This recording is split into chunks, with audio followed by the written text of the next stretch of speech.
It boils down to no bucks for GovGuam, no build-up projects for DOD. And the key to it all is the Ukudu Workforce Village and the adjacent Northern Wastewater Treatment Plant.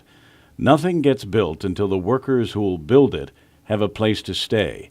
And the plan is they'll stay at the Ukudu Village. But in recent weeks, the U.S. EPA and the Guam Waterworks Authority have made it clear that the Ukudu Workforce Village won't get built until the Northern Wastewater Treatment Plant has been upgraded to handle the load, not only from the Workforce Village, but the military housing planned for Finnegadjin.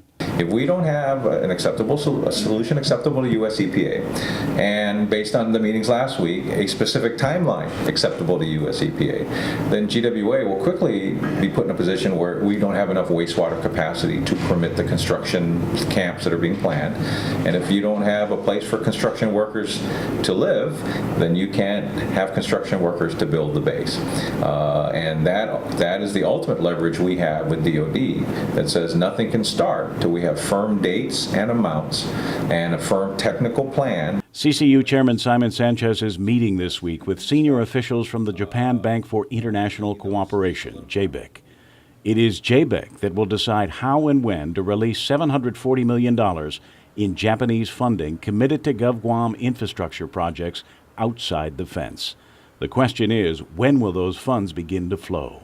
At this point, based on the discussions we've had so far, any funding from the $740 million would start to flow in next calendar year. And the $740 would not come all at once. It would be phased in over time because we couldn't build it that fast anyway. But we saw timelines that said over the next 3 to 5 years, the $740 million would start to flow in, and it would start to flow in as early as next year. It'll take more than Japan's $740 million to pay for all the water and sewer upgrade projects needed by GovGuam. The total, says Sanchez, is $1.3 billion, and DOD must come up with the remaining $560 million.